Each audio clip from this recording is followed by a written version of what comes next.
नमस्कार मेरे प्यारे दोस्तों, आप सब कैसे हैं? आई होप आप लोग अच्छे होंगे, मस्त होंगे और अपनी पढ़ाई ज़बरदस्त तरीके से कर रहे होंगे। दोस्तों देखिए जो है हम सामान्य ज्ञान की बुक देख रहे थे अंकित भाटी सर की। इसमें 11,000 क्वेश्चन टोटल दिए हुए हैं। हम क्या देख रहे थे तो वर्तमान में जो हम देख रहे हैं वो भारत का भूगोल देख रहे हैं। देखिए इसकी एक क्लास मैंने कल अपलोड की, लगभग 300 क्वेश्चन कराया था मैंने। 1 घंटे की वीडियो है, 1.5 पे करके देख लीजिएगा। जब भी वीडियो लंबी लगे 1.5 पे करके देख लीजिएगा, ठीक। तो इसमें हम आगे देखेंगे, 3 टॉपिक कल करा चुके थे, 3 टॉपिक आज हम देखेंगे। और देखिए इसमें मैंने क्या क्या कवर कराया है। तो देखिए पॉलिटी मेरी कवर हो गई, स्टैटिक जीके हो गई, विज्ञान हो गई, यानी ये 3 टॉपिक हमारे कवर हो गए। अब इतने टॉपिक बचे हैं, भूगोल इसमें से शुरू किए हैं, तो भूगोल देखेंगे, ठीक दोस्त। तो देखते हैं। देखिए इसमें जो है 3 टॉपिक मैंने कवर करा था। एक तो सामान्य परिचय था जिसमें लगभग 120 क्वेश्चन थे। उसके बाद भारत का स्वरूप यानी भौतिक स्वरूप क्या था भारत का। उसके बाद जलवायु विधियाँ देखी थी मैंने, जलवायु के बारे में बताया था। मैंने ट्रिक भी आपको बहुत सारी बताई थी, कॉन्सेप्ट भी मैंने बताया था कि लॉजिक भी कैसे कैसे लगाना है। आज हम देखेंगे कि मृदा, कृषि, पशुधन एवं प्राकृतिक वनस्पति, ये देखेंगे। दूसरा है नदी जल संसाधन बहुउद्देशीय परियोजना देखेंगे। ऊर्जा व खनिज संसाधन देखेंगे। देखिए इसमें हम ट्रिक बहुत सारी देखेंगे आज दोनों में, ठीक, तीनों में, मतलब 3 टॉपिक है, 300 क्वेश्चन इसमें भी है लगभग। तो हम आराम से देख लेंगे, आप 1.5 पे करके देख लीजिएगा। तो देखते हैं दोस्त, आगे बढ़ते हैं और शुरुआत करते हैं। देखिए थोड़ी तबीयत कम सही है क्योंकि रीज़न ये है ना, इस समय लाइट भी नहीं आ रही है, मतलब तो फिर थोड़ा समस्या है हल्का सा, लेकिन कोई दिक्कत नहीं, आप पढ़ते रहिए बस, ठीक। वो थोड़ा बहुत मैनेज कर लीजिएगा अगर दिक्कत हो जाएगी कभी। देखिए अगला क्वेश्चन है कि चंदन की लकड़ी भारत में किस प्रकार के वनों में पाई जाती है। तो देखिए चंदन की जो लकड़ी है भारत में किस प्रकार के वनों में पाई जाएगी, आप आंसर देने की कोशिश करिएगा। देखिए सीधी सी बात, मैंग्रोव वन होगा नहीं, और उसके बाद कांटेदार वन होगा नहीं, झाड़ियाँ होंगी नहीं। इसका आंसर सबसे उपयुक्त होगा बी, उष्णकटिबंधीय पर्णपाती वन। ऑप्शन नंबर क्या हो जाएगा, बी हो जाएगा। आगे बढ़ते हैं। अगला क्वेश्चन है भारत में सर्वाधिक उपलब्ध एवं सर्वाधिक सघन रूप से कृषि हेतु प्रयोग की जाने वाली मिट्टी कौन सी है। तो भाई भारत के सबसे ज़्यादा भूभाग पे कौन सी मिट्टी पाई जाती है, तो जलोढ़ मिट्टी है। जलोढ़ कैसी, 2 प्रकार की होती है, एक तो होती है खादर, एक तो होती है बांदर, बांगर होती है। एक खादर और एक बांगर होती है। तो देखिए खादर क्या होती है, नवीन जलोढ़ मृदा होती है। बांगर क्या होती है, पुरानी जलोढ़ मृदा होती है। नवीन जलोढ़ मृदा क्या होती है, तो नवीन जलोढ़ मृदा वो होती है जहाँ पे बाढ़ आती है और मिट्टी जो है जमा होती है, उसके बाद फिर वो बाढ़ वापस चली जाती है, फिर वहाँ जो फसल होती है वहाँ उगाते हैं। कभी प्रयागराज जाएंगे तो गंगा घाटी में जहाँ बाढ़ वाला जो इलाका होगा वहाँ देखेंगे कि जब बाढ़ नीचे चली जाती है तो यहाँ जो मिट्टी जमी रहती है वहाँ पे ककड़ी, तरबूज, खरबूज, जैसे इस समय सीजन चल रहा हो, खूब लगा होगा था और खूब पैदा हो रहा है, समझ नहीं। तो वो चीज़ है क्योंकि बहुत उपजाऊ वो मिट्टी है। और जहाँ प्रयागराज बसा है सबसे ऊपर, वो कौन सा क्षेत्र है, तो वो बांगर क्षेत्र है। कौन सा, बांगर, वहाँ बाढ़ नहीं जाती है सबसे ऊंची, समझे कि नहीं।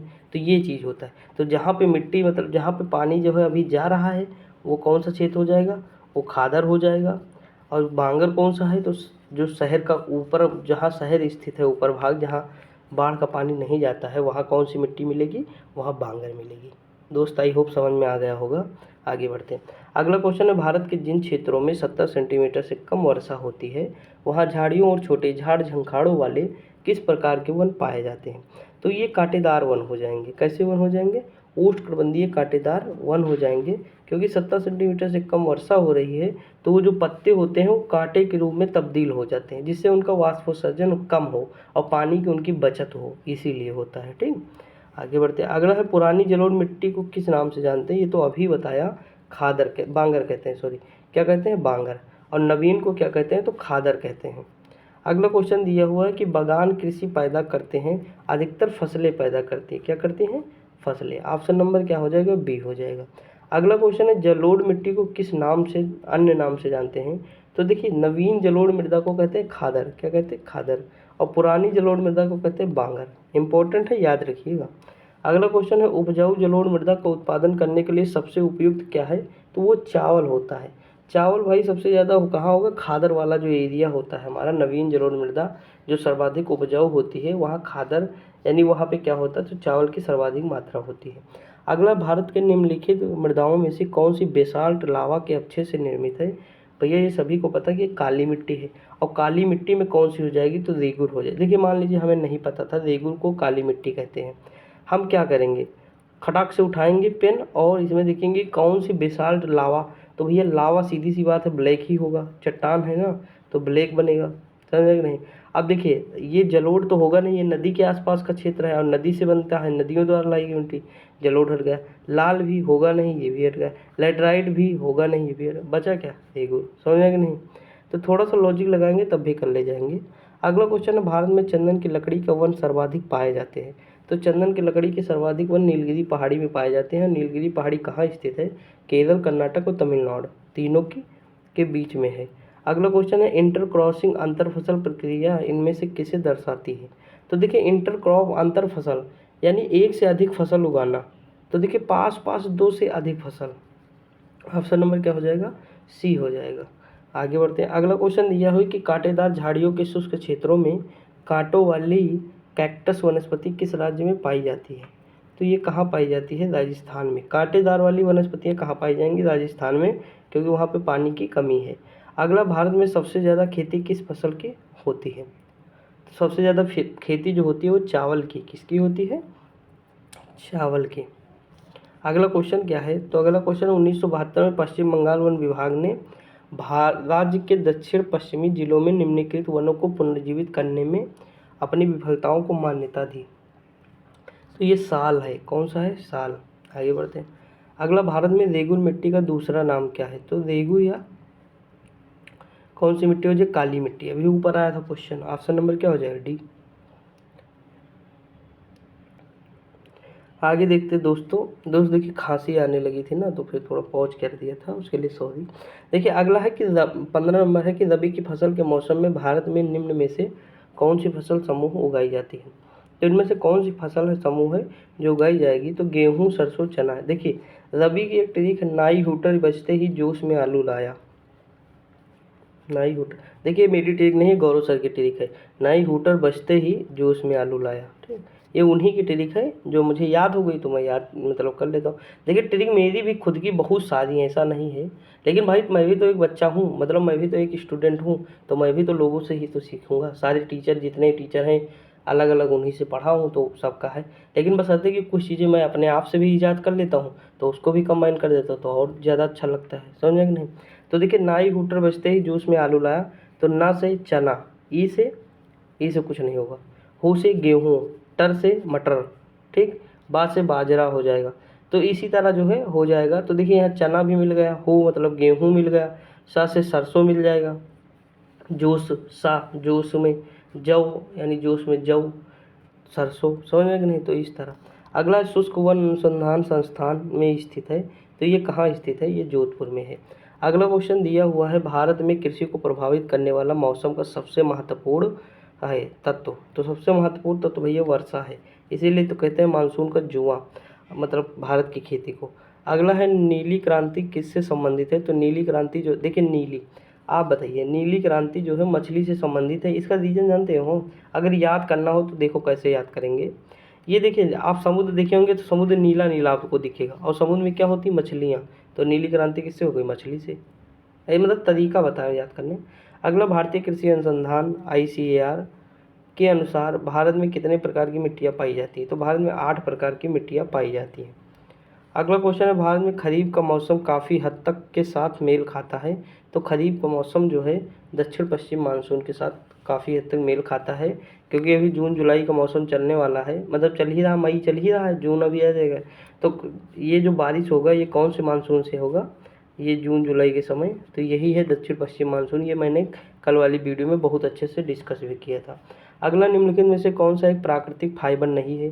तो इनमें से प्राकृतिक फाइबर कौन सा नहीं, टेरिलीन। ऑप्शन नंबर क्या हो जाएगा, ए हो जाएगा। अगला, निम्नलिखित में से उत्तर प्रदेश का कौन सा जिला संतरे का सर्वाधिक उत्पादक है। तो देखिए संतरे का सर्वाधिक उत्पादक क्या है, सहारनपुर है। क्या है, सहारनपुर है। ब्राइटनेस दोस्त 1 मिनट तेज कर देता हूँ, थोड़ा ब्राइटनेस बढ़ा दिया, थोड़ा भूल जाता हूँ ना, क्योंकि रात में वीडियो बनाना रहता है तो बहुत सारा ब्राइटनेस रहता है तो हल्का सा कभी भूल जाता हूँ, उसके लिए सॉरी यार। देखिए 23 नंबर क्वेश्चन है कि कृषि योग्य भूमि के प्रति इकाई क्षेत्र में निवास करने वाले लोगों की संख्या को क्या कहते हैं। तो देखिए लोगों की संख्या को कहते हैं भौतिक घनत्व। क्या कहते हैं, घनत्व।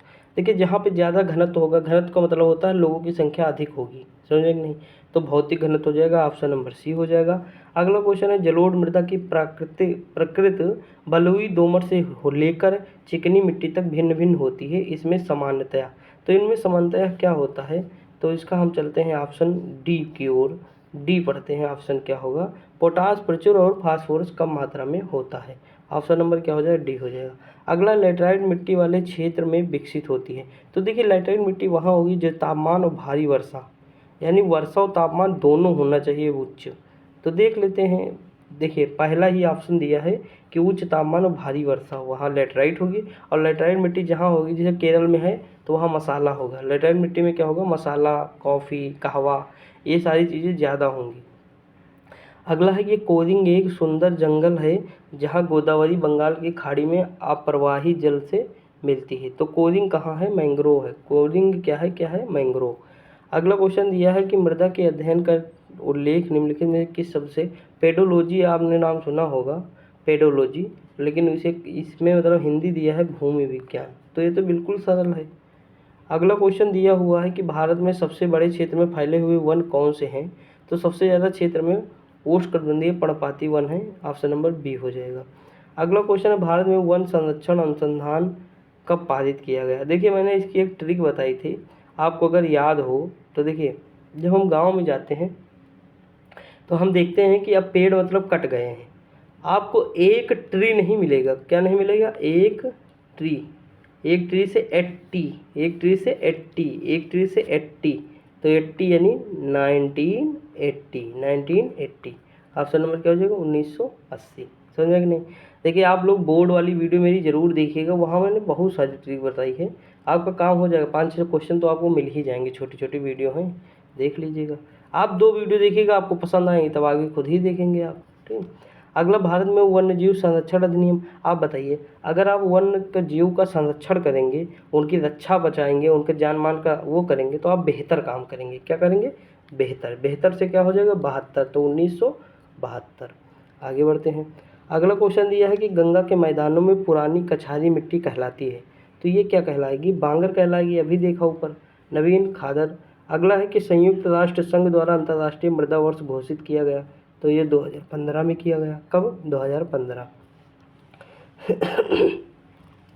अगला है भारतीय वनस्पति सर्वेक्षण की स्थापना कब हुई, तो देखिए इसकी स्थापना हुई थी 1890 में।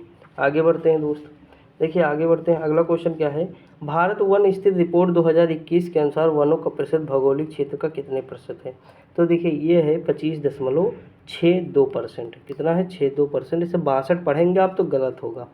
अगला निम्नलिखित में से किसने कायरा जिला सहकारी दुग्ध उत्पादक संघ लिमिटेड को श्वेत क्रांति की शुरुआत करते हुए उनके नाम का विस्तार करने में मदद की थी, तो वर्गीज कुरियन थे, कौन, वर्गीज कुरियन, श्वेत रक्त के पिता, मतलब श्वेत दुग्ध उत्पादन या मतलब श्वेत क्रांति के पिता। अगला क्वेश्चन है कि भारत वनस्पति रिपोर्ट 2021 की क्रम क्या है, तो देखिए इसकी क्रम जो है 17वीं है, कौन सा है, 17वीं, अब कौन सी आ गई, 18वीं आ गई। अगला निम्नलिखित में से कौन सा विकल्प गलत तरीके से जोड़ा गया है, तो इनमें से कौन सा विकल्प है, देखिए अमरूद जो है तेलंगाना, ये जो है गलत है, बाकी जो है सही है, सेब हिमाचल प्रदेश सही है, केरल, केला, संतरे नागपुर, ठीक है, ऑप्शन नंबर ए हो जाएगा। अगला क्वेश्चन, भारतीय वन स्थित रिपोर्ट 2021 के अनुसार कौन सा कथन सही नहीं है, अब देखते हैं इसमें कौन सा कथन सही नहीं है, तो देखिए सर्वाधिक वन क्षेत्रफल वाला राज्य मध्य प्रदेश सही है, सर्वाधिक वन परिसर केंद्र लक्षद्वीप सही है, न्यूनतम हरियाणा में भी सही, तो सभी तो सत्य हैं। अगला क्वेश्चन दिया है कि संयुक्त राष्ट्र महासभा द्वारा अंतर्राष्ट्रीय वन वर्ष घोषित किया गया था, तो ये कब किया गया था, 2011 में। देखिए फैक्ट है, आपको रटना पड़ेगा, ठीक, जो चीज़ फैक्ट है उसे रटना पड़ेगा, जहाँ समझाने वाला होगा वहाँ समझाऊंगा, जहाँ कॉन्सेप्ट बताना होगा वहाँ बताऊंगा, सारी चीज़ें होंगी। अगला है लैटेराइट मृदा आयरन और किससे भरपूर होती है, तो देखिए लैटेराइट मृदा जो होती है आयरन और एल्युमिनियम से भरपूर होती है, ऑप्शन नंबर क्या हो जाएगा, सी हो जाएगा। अगला क्वेश्चन है खादर और बांगर किस प्रकार की मृदा के प्रकार हैं, तो खादर और बांगर जो है ये जलोढ़ के हैं, आप तो ये बिल्कुल याद हो गया होगा। अगला है शुष्क वन अनुसंधान स्थान, मतलब अनुसंधान संस्थान कहाँ स्थित है, तो ये जोधपुर में, अभी ऊपर देखा। अगला क्वेश्चन है कि भारत में किस वर्ष पर्यावरण संरक्षण अधिनियम पारित किया गया, तो देखिए पर्यावरण संरक्षण अधिनियम जो पारित किया गया है ये 1986। अब देखिए अभी मान लीजिए मेरे खांसी आ रही, ठीक, तो हम ये सोचें कि हम पर्यावरण हमारा पूरी तरह से मतलब प्रदूषित हो गया है, यानी बहुत ज़्यादा प्रदूषण है। तो भैया जब प्रदूषण होगा तो हमें खांसी आएगी, खांसी, खांसी 86, खांसी 86, समझे कि नहीं। मतलब एक खांसी यानी मतलब आप अपने हिसाब से कर सकते हैं कैसे होगा, लेकिन इस तरह मतलब देखिए 3 मैंने अधिनियम ऐसे याद करा दिए चलते फिरते। बाकी और बहुत सारे अधिनियम हैं जो आपको ऐसे याद हो जाएंगे, कम से कम 25 अधिनियम याद कराया हो ट्रिक से, देख लीजिएगा जो लोग ना देखे होंगे, मन करेगा तब, नहीं तो ऐसे रटते रहिए, कोई दिक्कत नहीं। अगला, जो वन चक्रवातों के अवरोधक के कार्य करते हैं वे वन कौन से हैं। तो देखिए जो चक्रवातों अवरोधक के रूप में कार्य करते हैं वो वन मैंग्रोव वन है। कौन से? मैंग्रोव। अगला क्वेश्चन, सुंदरवन के जल को क्या कहते हैं। तो सुंदरवन के जो सुंदरवन के जंगल को क्या कहते हैं। तो सुंदरवन का जो जंगल है उसे मैंग्रोव कहते हैं। क्या कहते हैं? मैंग्रोव। आगे बढ़ते हैं। अगला क्वेश्चन, भारत में श्वेत क्रांति के जनक किसे कहा जाता है। वर्गीज कुरियन को कहते हैं। एम.एस. स्वामीनाथन कौन है। तो कृषि क्रांति लाए थे ये। अगला है कि पुनर्रोपण, पुनर्वन रोपण का अर्थ क्या होता है। इसका अर्थ होता है नष्ट हुए वनों के स्थान पर नए पेड़ लगाना। अगला क्वेश्चन है, कौन सा भारतीय राज्य सोयाबीन का सबसे बड़ा उत्पादक राज्य है। तो भैया सोयाबीन तो मध्य प्रदेश में सबसे ज़्यादा होता है, दालें भी सबसे ज़्यादा मध्य प्रदेश में होती हैं। अगला, उर्वरकों में क्रांति का संबंध किस रंग से है। तो क्रांति भूरी, उर्वरकों की क्रांति जो है किससे? भूरी। देखिए शॉर्ट वीडियो में मैं डेली अपलोड करता हूँ तो उसमें 2-3 बार तो यही कर चुका हूँ बहुत अच्छे से। आप ध्यान देंगे तभी काम होगा, और देखो पढ़ना पड़ेगा ज़रूर से ज़रूर, क्योंकि हम भी तो पढ़ रहे हैं भाई। देखिए हमारा एग्ज़ाम है, हम भी पढ़ रहे हैं, आपका एग्ज़ाम आप भी पढ़िए, मस्त रहिए। क्योंकि रीज़न है जो हम जानते हैं या जो हम सीखे हैं वही बताएंगे, और ज़्यादा बेटर भी बताते हैं, ऐसा है नहीं कि नहीं बताते हैं। तो ये चीज़ है। और बाकी देखिए बुक, आप बहुत लोगों को लगेगा कि इनकी बुक पढ़ा रहे तो कौन सी बहुत, अरे भैया इनकी बुक पढ़ाने से पहले जो है सर की मैंने ऑलरेडी अपने चैनल पे 6-7 हज़ार क्वेश्चन अपलोड कर दिए थे। ज़रूरी थोड़ा हो कि बुक, लेकिन अब रीज़न ये है ना कि जैसे टाइम की कमी है, और दूसरी चीज़ कि आप लोग भी मतलब बुक, जैसे बहुत लोग रिफर करते हैं कि हम उनकी बुक पढ़ लें, उनकी पढ़ लें, इसलिए पढ़ा रहे हैं ना। नहीं आप खुद ही बताइए, 1 घंटे की वीडियो बनाता मैं तो 10 ही मिनट में बना देता, 40 क्वेश्चन कराता नहीं। पोल्टी देखो कंप्यूटर 40 क्वेश्चन कराता हूँ डेली, 10-12 मिनट की वीडियो रहती है। तो ये सारी चीज़ें होती है, तुम्हें समझना पड़ेगा, मैनेज करना पड़ेगा थोड़ा सा। अगला क्वेश्चन है, काली मिट्टी मुख्यतः इनमें से किस राज्य में पाई जाती है। तो काली मिट्टी जो पाई जाती है वो महाराष्ट्र में है। अगला देखिए, ऐसा नहीं कि गुजरात में नहीं पाई जाती, लेकिन मुख्यतः पूछा है तो महाराष्ट्र बताएंगे। अगला, निम्नलिखित में से कौन सी खरीफ की फसल नहीं है। तो खरीफ की फसल वो होती है जो बरसात में हो, जैसे जून जुलाई में होगी, अब आने वाला ना, तो खरीफ की फसलें तो देखिए धान तो होगा, बाजरा होगा, जौ होगा। जो गेहूँ अभी बताया था नाई वूटर भेजते जो उसमें आया लोग लाया, तो देखिए जो गेहूँ है ना ये कहाँ है, तो ये रबी की फसल है और ये ठंडी में होती है। अगला, भारत सरकार द्वारा नई वन नीति की घोषणा कब हुई थी। तो भारत सरकार द्वारा नई वन नीति की घोषणा हुई थी 1988 में। अगला क्वेश्चन है, भारतीय वनों की ताज़ा रिपोर्ट के अनुसार भारतीय वन संरक्षण विभाग देहरादून द्वारा कितने वर्ष के अंतराल पर जारी किया जाता है रिपोर्ट। तो वो 2 वर्ष होगा। कौन सा होगा? 2 वर्ष होगा। ऑप्शन नंबर क्या हो जाएगा? सी हो जाएगा। आगे बढ़ते हैं। अगला क्वेश्चन है, पर्यावरण को संतुलित बनाए रखने के लिए न्यूनतम 1% कितना होना चाहिए। तो संपूर्ण भूमि का लगभग 33% होना चाहिए। ये तो मतलब सिंपल है, पता है। अगला, सही सुमेलित नहीं, जैसे चमड़ा या कोको भूरी, मीठी क्रांति शहद, रजत अंधा, काली क्रांति बागवानी से संबंधित है। तो देखिए काली क्रांति बागवानी से नहीं, पेट्रोल से हो जाएगा। अगला क्वेश्चन दिया हुआ कि सही सुमेलित है, अब देख लीजिए हमें सही लगाना है। देखिए रबड़ का उत्पादन कहाँ सबसे अधिक होता है। तो रबड़ सभी को पता है कि केरल में सबसे अधिक क्या होता है? रबड़ होता है। तो ऑप्शन नंबर 4 होगा। तो ये दोनों तो कट गए ना। अब देखिए जूट कहाँ होता है? पश्चिम बंगाल में होता है, ये हमें पता है। तो देखिए जूट हम पश्चिम बंगाल, सी का दूसरा यहाँ भी है, सी का दूसरा यहाँ भी है। अभी हमारा काम नहीं होगा। देखिए कपास गुजरात है, कॉफ़ी कर्नाटक हो जाए, कपास गुजरात हो जाएगा। मतलब डी का तीसरा ये हो जाएगा। ऑप्शन नंबर ए हो जाएगा। ठीक दोस्त, समझ में आया? आगे बढ़ते हैं। अगला, इनमें से किसे मिल्क मैन ऑफ इंडिया कहा जाता है। तो देखिए milk man of India Verghese Kurien होंगे, क्योंकि श्वेत क्रांति के जनक कौन है? वर्गीज कुरियन। अगला, निम्नलिखित में से कौन उत्तर में खरीफ की फसल और दक्षिण में रबी की फसल है। तो ये देखिए मोस्ट इम्पोर्टेंट तिल है, ये आरओ में भी क्वेश्चन पूछा गया है, तो याद रखिएगा। देखिए रिपीट होते रहते क्वेश्चन ना। अगला, भारत में हरित क्रांति को सफलतापूर्वक निष्पादित करने का श्रेय जाता है। तो हरित क्रांति के जो जनक हैं एम.एस. स्वामीनाथन। अगला क्वेश्चन, निम्नलिखित में से किस प्रकार की भूमि पर सीढ़ीदार खेती की जाती है? तो ये पहाड़ी पर की जाती है। अगला, भाई पहाड़ पे ही तो हम सीढ़ीदार खेती कर पाएंगे, और कहाँ करेंगे? देखिए तो लॉजिक वाले कॉमन सेंस की बात है, आराम से कर लेंगे। अगला, निम्नलिखित में से कौन सी एक प्रसिद्ध किस्म की कॉफ़ी है जो शुरू में यमन से भारत लाई गई थी? तो देखिए ये अरेबिका थी। क्या थी? अरेबिका। मोस्ट इंपॉर्टेंट क्वेश्चन है, और कर्नाटक में उगाई जाती है। अगला, भारत में चाय और कॉफ़ी की फसलों की किस किस फसलों की किस श्रेणी में आती है? तो वृक्षारोपण फसलें। ऑप्शन नंबर क्या हो जाएगा? डी हो जाएगा। आगे बढ़ते हैं। अगला क्वेश्चन दिया हुआ है, काजू उगाने के लिए कौन सी मिट्टी सबसे उपयुक्त है? तो काजू उगाने के लिए लाल लेटराइट मिट्टी सबसे उपयुक्त है। ऑप्शन नंबर डी हो जाएगा। अगला क्वेश्चन है, कर्तन एवं दहन कृषि प्रणाली को भारत के किस राज्य में बेवर के रूप में जानते हैं? तो ये मध्य प्रदेश है। कौन सा? मध्य प्रदेश। अगला क्वेश्चन है कि वीटी कल्चर का संबंध किससे है? तो देखिए भाई अंगूर से है, और अंगूर सबसे ज़्यादा कहाँ होगा? तो महाराष्ट्र में होता है। कहाँ होता है? महाराष्ट्र में। अगला क्वेश्चन है, समोच्च जुताई क्या है? तो समोच्च जुताई क्या है? देखिए इसका ध्यान दीजिएगा। ऑप्शन नंबर ये हो जाएगा, समोच्च रेखाओं के साथ ढालू भूमि पर जुताई। अगला क्वेश्चन है, निम्नलिखित में से कौन तिलहन की एक किस्म है? तो तिलहन की जो किस्म है ये तारामीरा है। कौन सी है? तारामीरा। अगला क्वेश्चन, किस प्रकार की खेती को स्लैश एंड बर्न यानी जो है स्थानांतरित कृषि कहते हैं? कौन सी कृषि है जो स्थानांतरित कृषि कहलाती है? तो आदिम निर्वाह कृषि, यानी वहाँ की जो राख होती ना, मतलब वहाँ का जो जंगल है उसे जला के राख बना देते हैं, वहाँ खेती करते हैं। अगला, निम्नलिखित में से कौन सा गैर खाद्य फसल है? तो ये फसल है फाइबर फसल। कौन सी? फाइबर। अगला क्वेश्चन दिया हुआ है कि कौन सी मिट्टी नमी धारण करने की क्षमता के लिए जानी जाती है? तो भैया काली मिट्टी है। कौन सी है? काली। अगला क्वेश्चन है कि ग्रामीण क्षेत्रों में यात्रा करते समय कई क्षेत्रों में लाल रंग की मिट्टी दिखाई देती है, मिट्टी का ऐसा रंग होने का क्या कारण है? तो भाई फेरक ऑक्साइड, इसी में है फेरक, और लाल रंग जहाँ आयरन होगा वहीं तो लाल रंग होगा। समझ आए दोस्त? आगे बढ़ते हैं।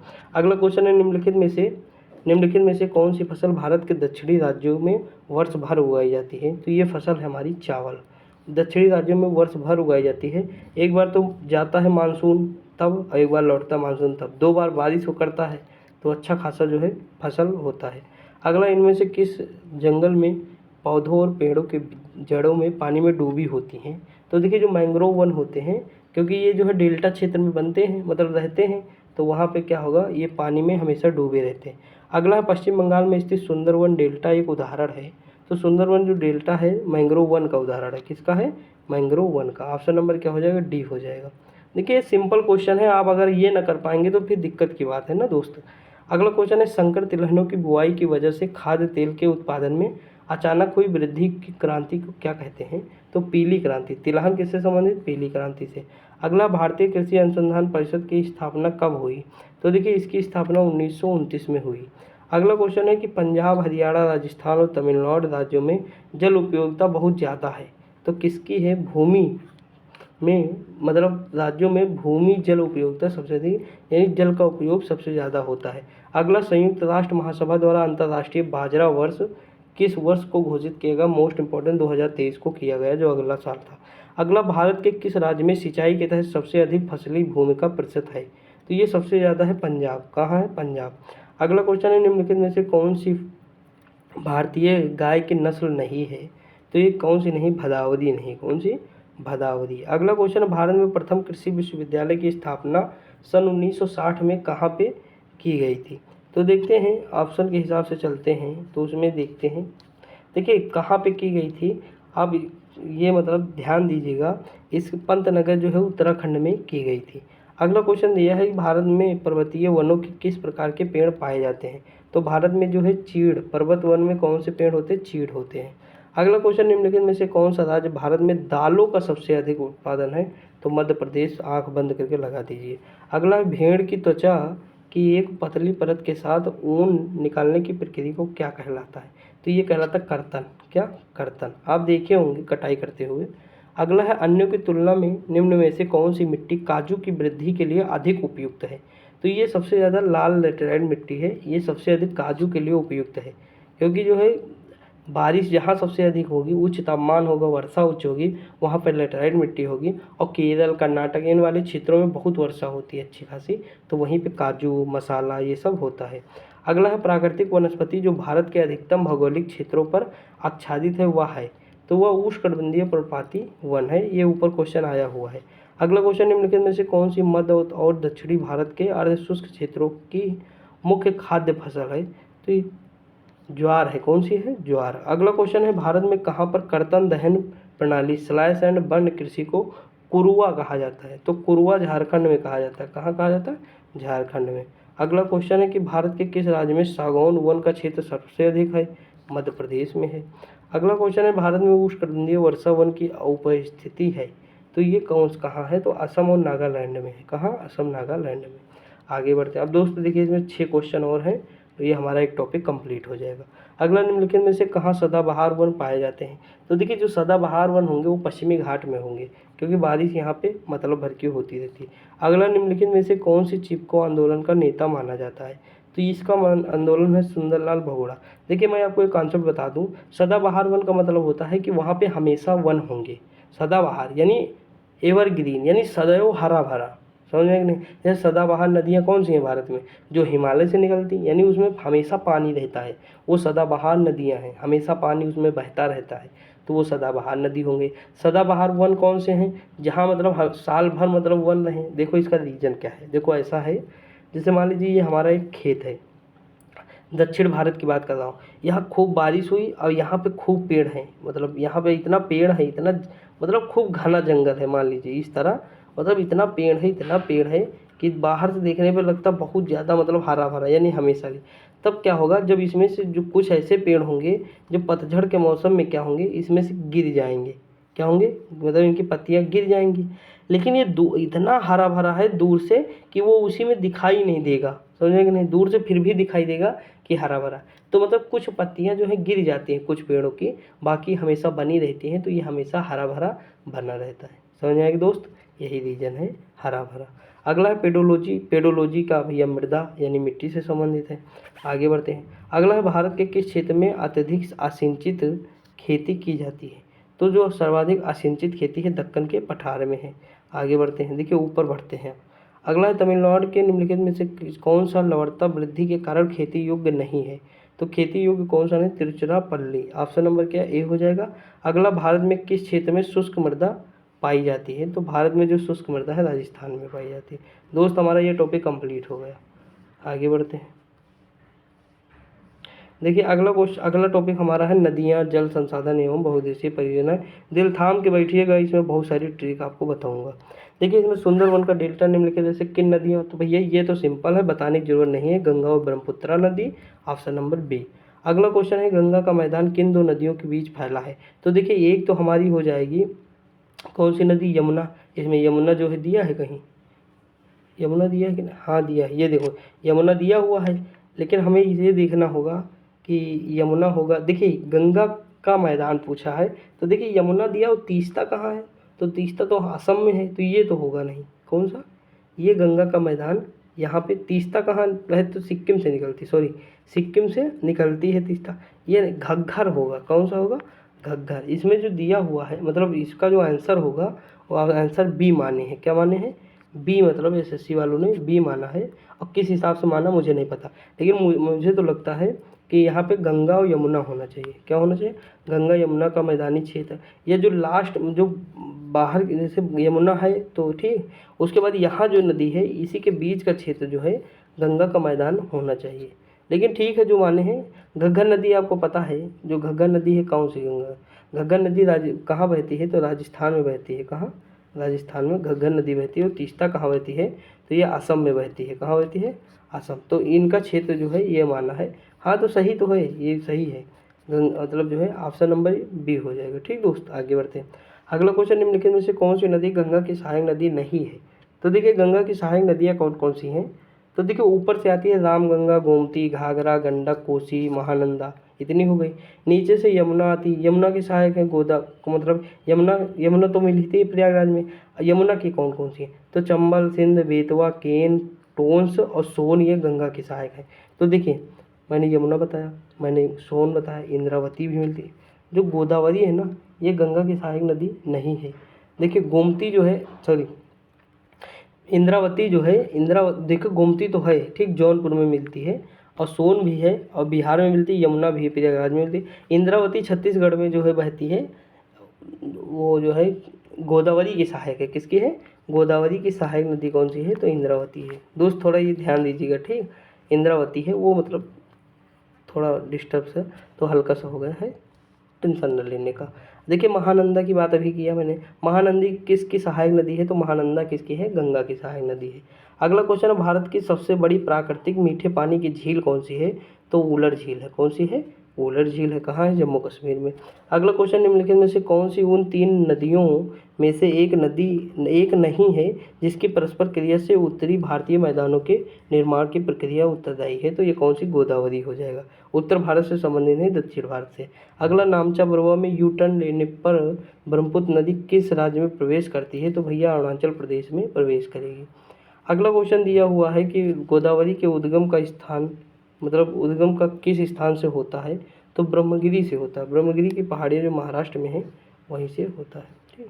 अगला है, निम्नलिखित में से कौन सी नदी, सॉरी ऊपर से आते हैं नहीं तो फिर जाना पड़ेगा। अगला क्वेश्चन दिया हुआ है, पिंडार नदी निम्नलिखित में से किस स्थान से अलकनंदा से मिलती है? तो देखिए जो पिंडार नदी है ना, वो कहाँ मिलती है? तो कर्णप्रयाग में मिलती है। अगला क्वेश्चन है कि कौन सा बेसिन 8600 किलोमीटर स्क्वायर के क्षेत्रफल को कवर करती है और 11 भारतीय राज्यों से फैली हुई है? तो ये कौन सा बेसिन है? गंगा बेसिन है। ऑप्शन नंबर बी हो जाएगा।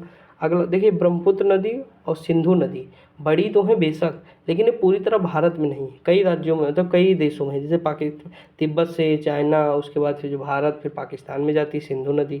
ब्रह्मपुत्र चाइना से होते हुए फिर भारत में प्रवेश करती, फिर बांग्लादेश में जाती है, ठीक। तो ये चीज़ है। अगला, केंद्र शासित प्रदेश दादर नागर हवेली को होकर प्रवाहित होने वाली प्रमुख नदी कौन सी है? तो दमन गंगा है। कौन सी है? दमन। अगला क्वेश्चन दिया हुआ है, निम्नलिखित में से कौन सी एक नदी ज्वारीय नदी का निर्माण करती है? तो इनमें से जो नर्मदा नदी है, ज्वारीय नदी, ये जलप्रपात वो बनाती है, क्या बनाती है? एस्चुरी, ज्वारनद मुख जिसे कहते हैं, तो वही है। अगला क्वेश्चन है कि मध्य प्रदेश के मालवा पठार में महू के पास से कौन सी नदी निकलती है? तो ये चंबल निकलती है। कौन सी? चंबल। अभी याद बताया था कि यमुना की सहायक नदी कौन कौन सी है? तो चंबल, सिंध, बेतवा, केन, ठीक। अगला है, निम्नलिखित में से कौन सी नदी सिंधु की नदी की सहायक नदी नहीं है? तो देखिए ये गोमती नदी सिंधु की सहायक नहीं है। जैसे झेलम, चिनाब, रावी, ब्यास, सतलज, ये 5 नदियाँ सिंधु की सहायक हैं। गोमती जो है गंगा की सहायक है। अगला है, निम्नलिखित में से कौन सी नदी सीधे गंगा में आकर मिलती है? तो देखिए सोन नदी जो है सीधे गंगा में मिलती है। चंबल, सिंध, बेतवा, केन, ये जो नदियाँ हैं यमुना में मिलती हैं, फिर गंगा में मिलती हैं, लेकिन सोन डायरेक्ट जो है बिहार में मिलती है गंगा से। अगला, निम्नलिखित में से कौन सी नदी बंगाल की खाड़ी में गिरती है? अब देख लीजिए बंगाल की खाड़ी में कौन सी नदी गिर गई? तो महानदी। कौन सी? महानदी। ये सारी अरब सागर में गिरती हैं, ठीक। आगे बढ़ते हैं। अगला क्वेश्चन दिया हुआ कि इंदिरा गांधी नहर कमान क्षेत्र को पूर्व में किस नाम से जाना जाता है? तो ये सॉरी देखिए ये क्या, राजस्थान नहर से जाना जाता है इंदिरा गांधी नहर को। अगला, मूसी नदी निम्नलिखित में से किस नदी की सहायक है? हैदराबाद मूसी नदी के तट पर है, ये कृष्णा की सहायक है। किसकी? कृष्णा। अगला क्वेश्चन है कि ताप्ती नदी का उद्गम स्थल क्या है? तो देखिए ताप्ती नदी का उद्गम स्थल है सतपुड़ा। क्या है? सतपुड़ा। अगला क्वेश्चन है, बारी दोआब के बीच का क्षेत्र कौन सा है? तो बारी दोआब का क्षेत्र है ब्यास और रावी। कौन सा है? ब्यास और रावी। अगला क्वेश्चन दिया है, निम्नलिखित में से किस नदी को ब्यात कहते हैं? तो देखिए ब्यास भी, मतलब इसमें जो है ब्यात कहा है, तो ये कौन सी हो जाएगी, मतलब किस नदी को कहते हैं ब्यात? तो ये कहते हैं झेलम को। किसे? झेलम को। फैक्ट है, याद रखिएगा। देखिए एसएससी 2022 में आए, देखिए क्वेश्चन तो लेटेस्ट हैं। अगला, निम्नलिखित में से कौन सी नदियाँ पश्चिम दिशा की ओर बहती हैं और अरब सागर में मिलती हैं? तो ये नदी कौन सी है? नर्मदा और ताप्ती नदी है।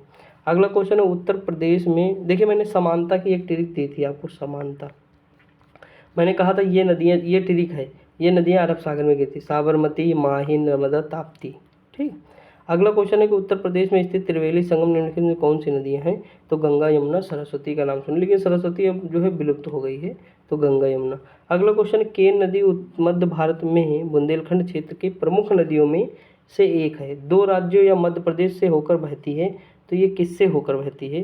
तो देखिए केन मध्य प्रदेश और किससे? उत्तर प्रदेश से होकर बहती है। कौन सा हो गया? उत्तर प्रदेश।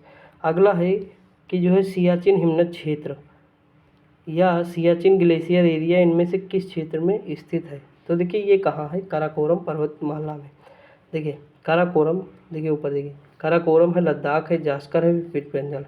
काराकोरम, लद्दाख, जास्कर, पीर पंजाल, यानी कलेजा, काराकोरम, लद्दाख, जास्कर, पीर पंजाल, यानी कलेजा पी यानी पीर पंजाल। ठीक।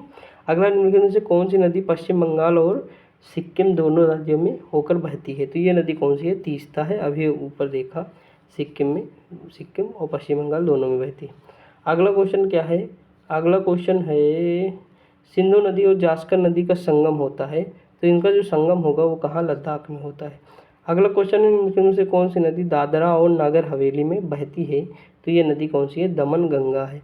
2 बार क्वेश्चन आ चुका है। अगला निम्नलिखित में से राजस्थान में पश्चिम की ओर बहने वाली सबसे बड़ी नदी कौन सी है? ये लूनी है, और ये जो है कच्छ के रण तक विलीन हो जाती है।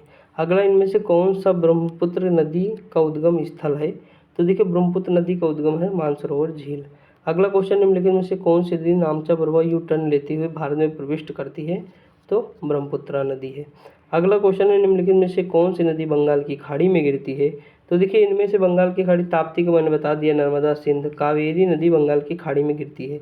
अगला क्वेश्चन निम्नलिखित में से कौन सी नदी विश्व का सबसे बड़ा डेल्टा बनाती है? तो गंगा और ब्रह्मपुत्र का डेल्टा।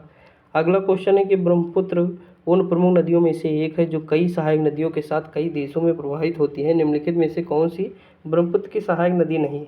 तो देखिए दिबांग, सुबनसिरी, तमसा और तीस्ता।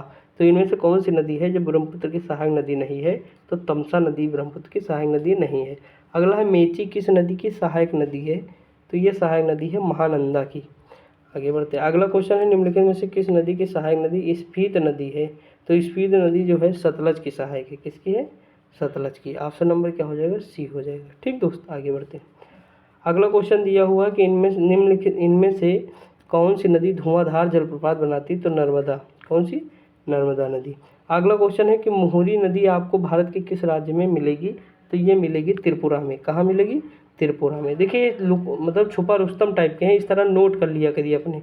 अगला निम्नलिखित में से कौन सी कृष्णा नदी की सहायक नदी नहीं है? तो ये मंजीरा नहीं है। कौन सी? मंजीरा।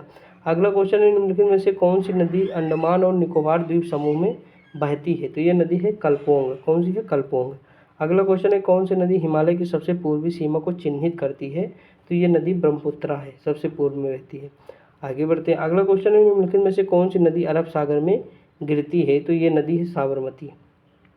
अगला क्वेश्चन है निम्नलिखित में से कौन सी देखिए जिसको ट्रिक पता है कि अभी कौन सी मैंने लूनी बताया कच्छ में विलीन हो जाती, तो ये तो गिरती नहीं है, और अभी ट्रिक समानता बताया ही मैंने, तो आराम से कर लेंगे ना।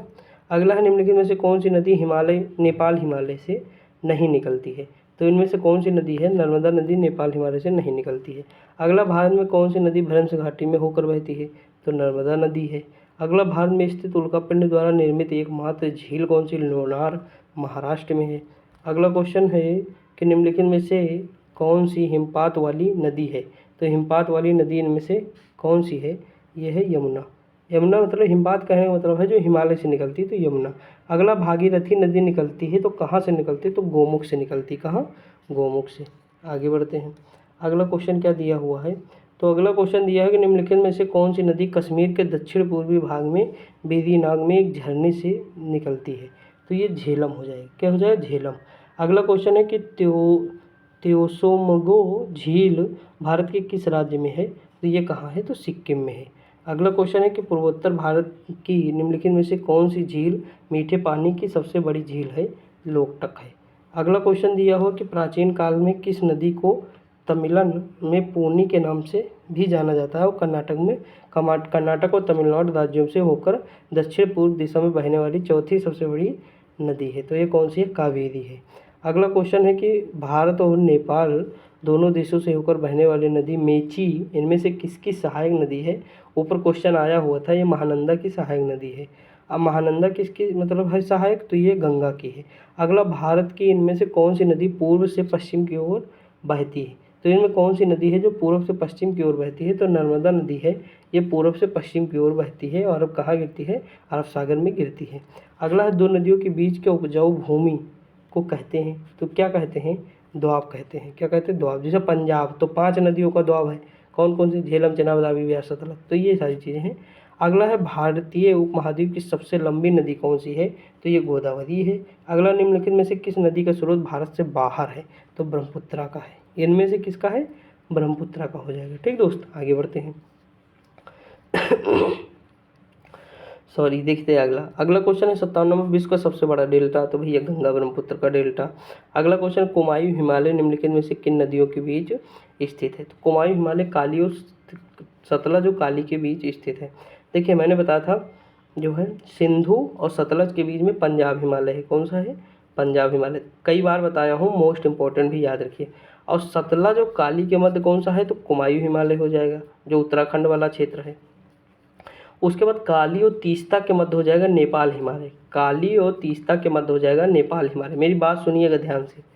उसके बाद तीस्ता और ब्रह्मपुत्रा नदी के बीच में हो जाएगा असम हिमालय। कौन सा? असम।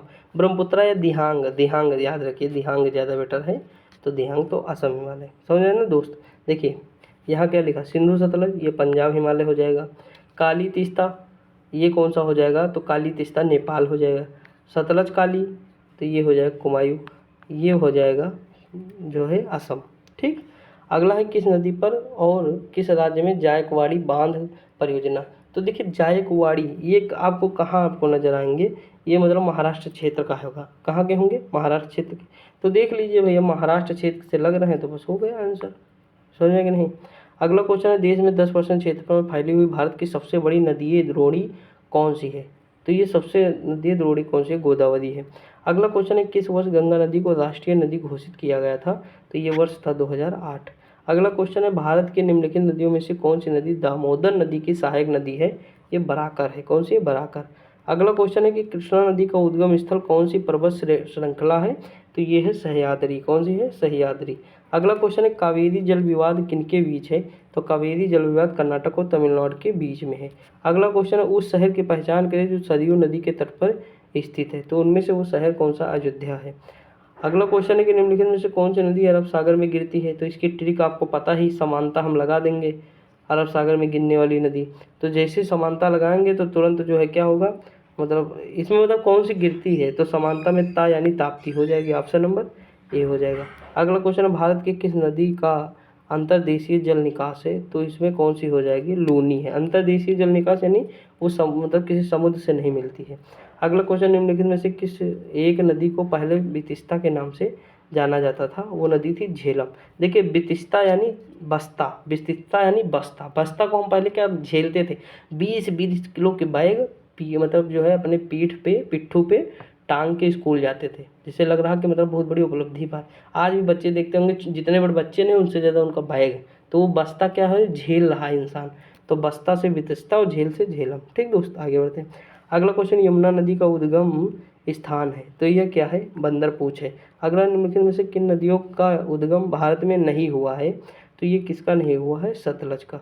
अगला क्वेश्चन है, निम्नलिखित में से किस नदी के ऊपरी भाग में मीठे पानी का जल पर निचले भाग में खारी पानी का जल प्रवाह होता है? तो लूनी नदी है। अगला क्वेश्चन है, निम्नलिखित में से कौन सी नदी एक नदी पार यानी सॉरी एक नदी हिमालय पार नदी है? हिमालय पार नदी यानी हिमालय से पहले की जो नदी है वो है। तो इसमें से कौन सी नदी जो है हिमालय से पार नदी है? वो सतलज है। कौन सी? सतलज। देखिए ये कहाँ? तिब्बत वाले क्षेत्र से निकलती है। अगला क्वेश्चन, दूध गंगा नदी इनमें से अवस्थित है? तो देखिए दूध गंगा नदी कहाँ होगी? तो ये जम्मू कश्मीर में है। अगला क्वेश्चन है, किस नदी को नर्मदा में हैंडमेड के रूप में जाना जाता है? तो ये ताप्ती नदी है। अगला क्वेश्चन दिया है कि मूसी और भीमा किसकी सहायक नदी हैं? तो अभी ऊपर देखा था मूसी कृष्णा की सहायक नदी थी, तो भीमा भी उसी की हो जाएगी। और मूसी हैदराबाद जो है शहर मूसी नदी किनारे है। अगला है, जोग जलप्रपात कहाँ है? तो कर्नाटक में है। कहाँ है? कर्नाटक में है। आगे बढ़ते हैं, थोड़ा आप जल्दी देखते हैं। ठीक दोस्त। अगला, इनमें से कौन सा जिला चेनाब नदी के किनारे बसा है? तो इनमें से जो हमारा जिला है अखनूर का किला, ये जो है चेनाब नदी के किनारे है। सॉरी किला पूछा है, जिला नहीं है, तो अखनूर का किला। ठीक। अगला, निम्नलिखित में से कौन सी नदी ओडिशा राज्य की प्रमुख नदियों में से एक है? ये है ऋषिकुल्या नदी। कौन सी है? ऋषिकुल्या। बाकी का तो पता है। सोन नदी का उद्गम स्थल निम्नलिखित में से कौन सा है? तो अमरकंटक की पहाड़ी। सोन नदी देखिए नर्मदा, ताप्ती और सोन ये तीनों अमरकंटक की पहाड़ी से निकलती हैं। अगला क्वेश्चन है कि निम्नलिखित में से कौन सी नदी महाराष्ट्र के त्र्यंबकम पहाड़ी या त्र्यंबकेश्वर से निकलती है? तो ये कौन सी है? गोदावरी है। अगला, यमुना नदी गंगा में मिलती है तो कहाँ? इलाहाबाद में मिलती है यानी प्रयागराज। अगला क्वेश्चन है, भारत का कौन सा राज्य ब्राह्मणी, खरकई और सुवर्ण रेखा नदियों का स्रोत है? तो ये कौन सा राज्य हो जाएगा? झारखंड। अगला है रामगंगा नदी किस राष्ट्रीय उद्यान कहाँ स्थित है? तो रामगंगा जो राष्ट्रीय उद्यान है कार्बेट से होकर ऑप्शन नंबर क्या हो जाएगा? डी हो जाएगा। अगला क्वेश्चन है यमुना और गोमती नदी किसकी सहायक नदी है? तो गंगा की है, देखे ही हम लोग। अगला है भूस्थल जिसे पहले अपर लेक के नाम से जाना जाता था निम्नलिखित में से किस राज्य में स्थित है? तो भूस्थल जो है किस राज्य में है? मध्य प्रदेश में है। अगला क्वेश्चन है कि झेलम, चेनाब, रावी, ब्यास, सतलज किसकी सहायक नदी है? तो सिंधु की है। अगला है कि भाव, बली, वाजराई जलप्रपात निम्नलिखित में से किस राज्य में स्थित है? तो देखते हैं किस राज्य में है, ऑप्शन पे चलते हैं। तो देखिए इनमें जो है ऑप्शन महाराष्ट्र हो जाएगा, ऑप्शन नंबर डी। अगला है साबरमती नदी भारत के किस राज्य में बहती है? तो साबरमती गुजरात में है। अगला क्वेश्चन है कि ताप्ती नदी निम्नलिखित में से किस राज्य में प्रवाहित नहीं होती है? तो देखिए मध्य प्रदेश में होती है, गुजरात में होती है, राजस्थान में जो है ये राजस्थान में नदी प्रवाहित नहीं होती है, महाराष्ट्र में होती है। ठीक, ऑप्शन नंबर सी हो जाएगा। अगला केन नदी किसकी सहायक नदी है? तो चंबल, सिंध, बेतवा, केन, टोन, सोन ये सारी नदियाँ आप सुने होंगे। तो केन जो है यमुना की है। ठीक, देखिए एक बार रट लीजिए, सब याद हो जाएगा। अगला क्वेश्चन है नदी डेल्टा बनना किस किस प्रक्रिया का उदाहरण है? तो देखिए नदी डेल्टा बनना निक्षेपण का उदाहरण है। किसका? निक्षेपण। देखिए मैं आपको एक दो तीन मतलब वर्ड याद कराता हूँ। देखिए एक है अपक्षय, क्या है? अपक्षय। एक है अपर्दन, एक है निक्षेपण, क्या है? निक्षेपण। जो अभी देखो, देखिए एकदम सिंपल भाषा में याद कराऊँ, चलो याद करते हैं। देखिए अपक्षय का मतलब होता है कि कोई चीज़ टूटना फूटना क्या कहलाता है? अपक्षय कहलाता है। कोई चीज़ अगर टूट फूट गई तो वो अपक्षय है। और अगर वो वहाँ से मतलब वहाँ से खिसकी हल्का सा, वहाँ से टूट फूट मतलब जिस जगह से टूटी फूटी और खिसकी थोड़ी, तो वो अपर्दन कहलाएगी। और वो एक जगह जाके जमा हो जाएगी तो निक्षेपण कहलाएगी। अब देखो जैसे मान लीजिए टॉफ़ी, टॉफ़ी मैंने मुंह में रखा अपने माउथ में, तो हम क्या करेंगे, माउथ में अपनी टॉफ़ी को मतलब cut cut cut cut cut करना शुरू करेंगे। जैसे हम करना शुरू करेंगे वो उसका अपक्षय होने लगेगा। क्या होगा? अपक्षय। देखिए टॉफ़ी को हम जब कट कट करेंगे तो उसका अपक्षय होगा, और जैसे वो टॉफ़ी थोड़ा आगे बढ़ना शुरू होगी उसका अपर्दन होना शुरू हो जाएगा, यानी वो टॉफ़ी, और उसके बाद पेट में जाके एक जगह रखी रहेगी तो कि निक्षेपण। समझ में कि नहीं? यानी टॉफ़ी का अपनी ही जगह पे टूटना फूटना क्या कहलाएगा? अपक्षय। समझे कि नहीं? टॉफ़ी का अपनी जगह में टूटना फूटना अपक्षय। देखिए मतलब टॉफ़ी एग्जाम्पल दे रहा हूँ क्योंकि बिल्कुल सिंपल है ना, ये चीज़ कोई बताया नहीं है, मतलब सोचा मैं खुद ही हूँ। मतलब किसी भी वस्तु का अपनी ही जगह टूटना फूटना क्या कहलाएगा? अपक्षय। फिर वहाँ से हल्का सा ये बहाव के द्वारा आएगा, तो जब एक जगह यहाँ एकत्रित हो जाएगा वो निक्षेपण कहलाएगा। ठीक, और ये अपर्दन की प्रक्रिया इसी के बीच में होती है। समझ में आया कि नहीं? आ गया होगा। आगे बढ़ते हैं। अगला क्वेश्चन निम्नलिखित में से कौन सा कथन भारतीय नदियों के विषय में सत्य नहीं है? तो देखिए आप परिभाषा आप रटना होगा, रट लीजिएगा, मैं तो ऐसे याद किया था। ये ऑप्शन नंबर सी हो जाएगा। हिमालयी नदियाँ बहुत छोटे डेल्टा का गठन करती हैं, ये जो है सही नहीं है। अगला है कि सिंधु नदी की निम्नलिखित में से कौन सी सहायक नदी भाखड़ा नागल परियोजना की नहर प्रणाली को पानी में आपूर्ति करती है? तो सतलज है। अगला क्वेश्चन है भारत में गंडक नामक नदी नेपाल से और नेपाल में किस नाम से जानती हैं? तो जो गंडक नदी है वो नारायणी कहलाती है। क्या? नारायणी। अगला है नदियाँ और सहायक नदियाँ निम्नलिखित में से कौन सा सुमेलित नहीं है? तो गोदावरी, इंद्रावती बताया ही, गंगा, पेनगंगा। देखिए पेनगंगा गोदावरी की सहायक है, ये जो है इनकी सहायक नहीं है, ऑप्शन नंबर बी हो जाएगा। अगला क्वेश्चन है ब्रह्मपुत्र और सिंधु नदियाँ पूर्ववर्ती नदियाँ यानी पहले की नदियाँ, हिमालय बनने से पहले की। एक पूर्ववर्ती नदी जल निकास अपवाह की सही परिभाषा निम्नलिखित में से कौन सी हो सकती है? तो हम देखते हैं कि कौन सी नदी जो है इसकी परिभाषा हो सकती है। देखिए जो हिमालय श्रेणी या परास्त के अस्तित्व में आने से पहले का विद्यमान है, ऑप्शन नंबर बी हो जाएगा। अगला क्वेश्चन है कि शारदा नदी उत्तर प्रदेश के उत्तरी मैदान में निर्गम होती है, मैदानों में प्रवेश करने से पहले शारदा किस नाम से जानी जाती है? तो काली नदी। अगला क्वेश्चन है कि नंदप्रयाग में नंदाकिनी नदी किस नदी में मिलती है? तो ये मिलती है अलकनंदा में। अगला क्वेश्चन, हिमाचल प्रदेश में होकर बहने वाली नदियाँ कौन सी हैं? तो हिमाचल प्रदेश में जो नदी बहती है वो ब्यास, चेनाब, रावी, ब्यास, सतलज, यमुना सब बहती हैं। अगला है मोरीबंद डेल्टा निम्नलिखित में से किस डेल्टा का एक उपभाग है? मोस्ट इंपॉर्टेंट है बंगाल डेल्टा का। अगला क्वेश्चन है कि भारत के निम्नलिखित में से कौन सी नदी घाटी गहन और नलिका अपर्दन से प्रवाहित है? यह है चंबल। अगला क्वेश्चन दिया है कि सिंधु नदी का उद्गम होता है, तो सिंधु नदी का उद्गम होता है कैलाश पर्वतमाला से। अगला क्वेश्चन है बिहार के किस जिले में गंगा नदी सबसे लंबी नदी है? तो पटना में है। अगला क्वेश्चन है कि ब्रह्मपुत्र नदी का बहाव क्षेत्र है, तो इसका बहाव क्षेत्र क्या है? तिब्बत, बांग्लादेश और भारत है। अगला क्वेश्चन क्या दिया हुआ है तो देखते हैं। अगला क्वेश्चन दिया हुआ है कि भारत का सबसे बड़ा और एशिया का दूसरा सबसे बड़ा मिट्टी का बांध है। इस बांध का नाम केरल के राजा महाबली के पुत्र के नाम पे रखा गया है। यह है बाणासुर सागर बांध। अगला क्वेश्चन, जल स्तर के नीचे कठोर चट्टान की परतों के बीच जमा भूजल कहलाता है, तो ये कहलाएगा जलभूत। क्या कहलाएगा? जलभूत। अगला क्वेश्चन है, भारत में सबसे पुराना बांध कौन सा है? तो भारत में सबसे पुराना बांध है गैंड एनीकट कल्लानाई। अगला है, भूसी झील भारत के किस राज्य में स्थित है? तो ये है महाराष्ट्र में। अगला क्वेश्चन है, निम्नलिखित में से नदियों में से कौन सी अध्यारोपित अफवाह प्रणाली या सुपररिम्पोइड ड्रेनेज सिस्टम का एक अच्छा उदाहरण है? तो ये कौन सा है? स्वर्णरेखा नदी। अगला क्वेश्चन, निम्नलिखित में से कौन गंगा की सहायक नदी नहीं है? तो पेनगंगा, अभी हम देखें। अगला क्वेश्चन है, नासिक त्र्यंबकम भद्राचलम तीर्थ स्थल है, निम्नलिखित में से किस नदी के तट पर है? तो गोदावरी। अगला क्वेश्चन दिया, निम्नलिखित में से किस नदी तंत्र में वर्धा नदी महत्वपूर्ण नदियों में से एक है? गोदावरी। अगला है, दामोदर घाटी निगम का संचालन करता है, तो कौन करता है? तो ताप विद्युत केंद्र। आगे बढ़ते हैं, अभी और क्वेश्चन है इसमें। अगला, कौन सी नदी जोग जलप्रपात बनाती है जिसे गरसप्पा जलप्रपात कहते हैं? शरावती नदी है, हम देख चुके हैं ऑलरेडी।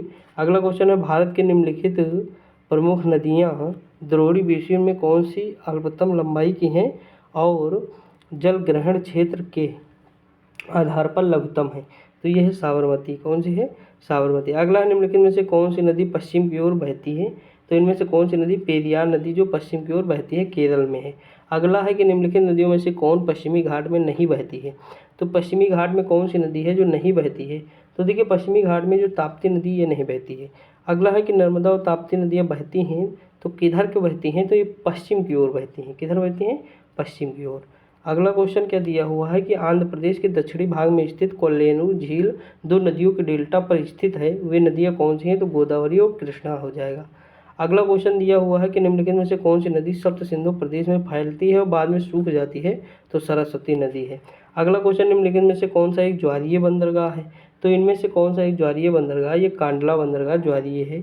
अगला क्वेश्चन है कि चंबल, बेतवा और सोन बहने वाली नदी है, तो उत्तर की ओर बहती है, इधर बहती है, उत्तर की ओर। अगला क्वेश्चन क्या है कि सावित्री नदी में स्थित है? तो सावित्री नदी जो स्थित है ये महाराष्ट्र में है। कहाँ है? महाराष्ट्र में। आगे बढ़ते हैं, देखिए इसमें ज़्यादा क्वेश्चन 41 नंबर तक है, क्वेश्चन 141, 24 पे पहुँच ही गए। अगला क्वेश्चन, निम्नलिखित में से कौन सी नदी कर्नाटक में कुचिकल जलप्रपात बनाती है? तो ये वराही नदी है। अगला क्वेश्चन दिया है कि भारत सरकार ने भारत की नदियों को प्रमुख नदियों के रूप में वर्गीकृत किया है, तो ये 12 नदियाँ। आपको लगता है दोस्तों इससे बाहर क्वेश्चन आएगा वनडे में? नदी और मतलब बांधों से केवल 141 क्वेश्चन है, तो इससे ज़्यादा कहाँ क्वेश्चन आएंगे? और 1 घंटे में देखिए, 1 घंटे में आप देखते होंगे 60 क्वेश्चन, मतलब 20 क्वेश्चन यूट्यूब पे आते हैं और 20 क्वेश्चन एक्सप्लेन करेंगे, मान लो 100 क्वेश्चन हो जाएंगे। और 1 घंटे में यहाँ कितने हो रहे हैं? लगभग 300 तो क्वेश्चन लेते हैं, 50 और 100 क्वेश्चन डिस्कस कर देते हैं, यानी 400 के आसपास हो जाते हैं। अगला क्वेश्चन, निम्नलिखित में से कौन सा नदी एक सहायक नदी है? तो कौन सी एक ऐसी नदी है जो सहायक नदी है? ये है घाघरा। अगला क्वेश्चन दिया हुआ है कि प्राणहिता नदी वेनगंगा नदी और वेनगंगा जल के गोदावरी की सबसे बड़ी सहायक है। देखिए इसमें कहा है कि मतलब जो पेनगंगा वर्धा नदी और वेनगंगा नदी के जल के साथ गोदावरी की सबसे बड़ी सहायक नदी है। अगला है कि कालिंदी नदी का दूसरा नाम क्या है? तो कालिंदी का जो दूसरा नाम है यमुना है। अगला क्वेश्चन है कि इंद्रावती, प्राणहिता, सवरी निम्नलिखित में से किसकी उप नदियाँ हैं? तो ये गोदावरी की हैं। अगला क्वेश्चन, निम्नलिखित में से कौन सी एक नदी वर्ष 1960 की सिंधु जल समझौता के अधीन नहीं है? तो ये कौन सी? तीस्ता नहीं थी। अगला क्वेश्चन है कि अलकनंदा के साथ वह कौन सी नदी है जिसके संगम पर रुद्रप्रयाग स्थित है? तो ये है मंदाकिनी। अगला क्वेश्चन है कि निम्नलिखित नगरों में से अलकनंदा और भागीरथी कहाँ पे नदी में मिलती हैं? तो ये देवप्रयाग में। अगला क्वेश्चन, नदियों को जोड़ने का विचार सर्वप्रथम किसके दिमाग में आया? तो सबसे पहले जो आया थॉमस कॉटन के दिमाग में आया। अगला क्वेश्चन क्या है, निम्नलिखित में से किस जलप्रपात को भारत का नियाग्रा जलप्रपात कहते हैं? तो यह है चित्रकूट। अगला क्वेश्चन दिया है कि अंतर्राज्यीय नदी जल विवादों का समाधान किसके द्वारा किया जाता है? तो केंद्र सरकार के द्वारा। अगला क्वेश्चन है, गंगा नदी के किस उत्तरी तट की सहायक नदी काली गंडक और त्रिशूल गंगा नामक 2 धाराओं से मिलकर बनी है? तो ये कौन सी नदी है? यह है गंडक। अगला क्वेश्चन है कि भारत और फरवरी 2021 में सहतूत बांध बनाने के लिए एक समझौते पर हस्ताक्षर हुआ अफगानिस्तान के साथ। अगला क्वेश्चन क्या दिया हुआ है, अगला क्वेश्चन दिया है स्वतंत्र भारत का पहला नदी बांध निम्नलिखित में से किस नदी पर बना था, तो दामोदर भी बना था। अगला क्वेश्चन निम्नलिखित में से कौन सा भारत का सबसे बड़ा ग्लेशियर है, तो देखिए सबसे बड़ा जो ग्लेशियर है ना वो सियाचिन ग्लेशियर है। अगला क्वेश्चन है कि कर्नाटक और तमिलनाडु के बीच जल बंटवारे के पुराने मुद्दे को हल करने के उद्देश्य से 1990 के जल विवाद न्यायाधिकरण के कारण निम्नलिखित में से किस नदी का नाम जुड़ा हुआ है, तो ये नदी हमारी कावेरी है। अगला क्वेश्चन है कि नर्मदा नदी का उद्गम स्थल कौन सा है, तो इसका स्थल है अमरकंटक की पहाड़ी। अब दोस्तों देखिए 2 टॉपिक हमारे कंप्लीट हो गए और लगभग हम 141 क्वेश्चन और 120 क्वेश्चन यानी 260 क्वेश्चन के आसपास पहुंच गए। अभी हमारा लास्ट टॉपिक आज का है जो है ऊर्जा एवं खनिज। तो देख लेते हैं जल्दी से, इसमें ज़्यादा क्वेश्चन इसमें नहीं दिए हुए हैं। इसमें है कि भारत के इनमें से किस राज्य में यूरेनियम का सबसे बड़ा भंडार मौजूद है, तो आंध्र प्रदेश। अगला क्वेश्चन निम्नलिखित में से कौन सा खनिज नदियों जलोढ़ निक्षेपों तट में विशेष रूप से समुद्र तटों में नहीं पाया जाता है, तो ये कौन सा है, बॉक्साइट। अगला क्वेश्चन है कि भारत में अधिकांश क्रोमाइट भंडार कहाँ पाए जाते हैं, तो ये उड़ीसा में पाए जाते हैं। देखिए ये फैक्ट है, इसे रटना पड़ेगा ठीक। और आने वाले दिनों में मतलब मैं सोच रहा हूँ मेरे देखिए जब 1000 सब्सक्राइबर हो जाएंगे तो मैं जो है खुद जितनी ट्रिक और हमारे पास रखी हुई हैं, मतलब मेरा एक नोट्स है खुद का, तो वो मैं सारी ट्रिक फिर कराना शुरू करूँगा बोर्ड पे। बाकी अभी सॉर्ट करते रहिए, PYQ सॉल्व करते रहिए क्योंकि पेपर आने वाले हैं। अगला क्वेश्चन है कौन सा निम्न में लोहे का अयस्क नहीं है, तो ये कौन सा नहीं है, बॉक्साइट। अगला क्वेश्चन दिया है कि भारत के किस राज्य में सबसे पुराना और सबसे बड़ा तेल क्षेत्र मौजूद है, तो असम में है, आपको तो पता ही होगा। अगला निम्नलिखित में से किस राज्य में सबसे अधिक कोयला का भंडार है, तो ऑप्शन के हिसाब से जाएंगे तो झारखंड में कोयला सबसे अधिक है। अगला है कि सिंहभूम जिला किस राज्य में स्थित है, तो ये झारखंड में है। सिंहभूम की खान सुने होंगे। अगला है किस भारतीय राज्य में सबसे अधिक अभ्रक, भैया अभ्रक के मामले में तो आंध्र प्रदेश है। अगला है कोटेश्वर जल विद्युत परियोजना कहाँ है, तो भागीरथी नदी पर है। ठीक दोस्त, आगे बढ़ते हैं। अगला क्वेश्चन क्या है, तो अगला क्वेश्चन दिया हुआ है कि भारत का निम्नलिखित में से कौन सा राज्य वेनेडियम का प्रमुख उत्पादक बन गया, तो वेनेडियम का जो सबसे प्रमुख उत्पादक है अरुणाचल प्रदेश बन गया है। अगला है कि इनमें से किस राज्य में हेमेटाइट के सर्वाधिक भंडार मौजूद है, लोहे का अयस्क है, ये उड़ीसा में है। अगला क्वेश्चन है भारत के किस राज्य में जिप्सम और चांदी के, देखिए जहाँ जिप्सम वहीं चांदी, तो ये तो राजस्थान में हो जाएगा। कहाँ हो जाएगा, राजस्थान में। सीसा ये सब राजस्थान। अगला दिए गए विकल्पों में से विश्व का सबसे बड़ा अभ्रक भंडार किस देश में है, तो भारत में है। कहाँ है, भारत में। अगला है कि निम्नलिखित में से कौन सा राज्य बॉक्साइट का सबसे बड़ा उत्पादक है, तो बॉक्साइट जो सबसे ज़्यादा कहाँ होता है, उड़ीसा में। अगला क्वेश्चन निम्नलिखित में से कौन पृथ्वी के महाद्वीपीय द्रव्यमान के मुख्य खनिज घटकों में से एक है, तो ये है सिलिका। क्या है, सिलिका। अगला है कि गुजरात में स्थित प्रसिद्ध पेट्रोलियम साइट का नाम क्या है, तो इसका नाम क्या है, इसका है अंकलेश्वर। अगला क्वेश्चन है कि उड़ीसा के कोरापुट जिले में पंच पटमाली में किस खनिज के विशाल भंडार मौजूद हैं, बॉक्साइट के। देखिए दोस्त इसे रटना पड़ेगा, इसमें कोई लॉजिक नहीं है, थोड़ी ट्रिक है लेकिन वो एक जगह मतलब एक मेथड बनाया हूँ मैं, उस टाइप की हैं, वो मैं करा दूंगा, पेपर आने से पहले जो है आपका हो जाएगा। अगला निम्नलिखित में से कौन चट्टान बनाने वाले सिलिकेट खनिजों का एक बड़ा समूह है जो पृथ्वी की भूप्रपटी 50% से अधिक का गठन करती है और व्यापक रूप से कांच और सिरेमिक उद्योगों में उपयोग किए जाते हैं, तो ये हो जाएगा फेल्ड्स्पार। देखिए दोस्त आप क्वेश्चन करेंगे तभी आपको पता चला किस लेवल के क्वेश्चन आते हैं, तो उसी तरह से हमें पढ़ाई करनी होती है। देखिए सलाल परियोजना तो मैंने बताया था, साला जो है चना बेचकर काश्मीर हो जाता है यानी कश्मीर, चना से चेनाब नदी। ठीक। अगला निम्नलिखित में से कौन सा भारत की सबसे बड़ी मशीनीकृत खान है, तो ये कौन सी हो जाएगी, बैलाडीला हो जाएगा। अगला क्वेश्चन है कि मध्य प्रदेश का पन्ना जिला किसके लिए प्रसिद्ध है, तो पन्ना जिला हीरे के लिए प्रसिद्ध है। अगला क्वेश्चन है कि भारत के निम्नलिखित में से किन जिलों में पवन ऊर्जा के विकास की संभावनाएं अधिक हैं, तो सबसे अधिक संभावना तमिलनाडु और गुजरात में है, जो मतलब क्षेत्र जो है तटीय हैं। अगला है भारतीय खनिज पदार्थों का भंडार किसे कहते हैं, तो ये छोटा नागपुर का पठार है। अगला क्वेश्चन दिया है कि भारत के संदर्भ में उन कथनों पर विचार कीजिए, तो हमें विचार करना है कि कौन सा कथन सही है। तो देखिए मोनोजाइट दुर्लभ मृदाओं का स्रोत है, सही है। मोनोजाइट में थोरियम होता है, ये भी सही है। भारत के समस्त तटीय बालुकाओं में मोनोजाइट नहीं, सभी में कहाँ हो जाएगा ना, ये तो लॉजिक की बात है, तो इसे हटा दो।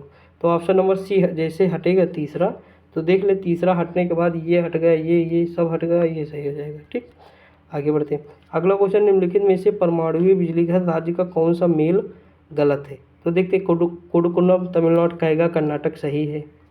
अगला है क्या, कहेगा कर्नाटक हो गया। कलपक्कम, कलपक्कम जो है कहाँ है, कर्नाटक में नहीं है। काकरापार गुजरात में है। ऑप्शन नंबर क्या हो जाएगा, सी हो जाएगा। कलपक्कम जो है कर्नाटक में नहीं है। आप हमको कमेंट करके बताइए कहाँ है, तमिलनाडु में है या गुजरात में है या महाराष्ट्र में है या एक और राज्य ले लीजिएगा ऑप्शन, ठीक, तो बताइएगा। अगला, भारत में सर्वाधिक ज्वारीय शक्ति उत्पादक तटीय क्षेत्र निम्नलिखित में से कौन सा है, तो ये केरल में है।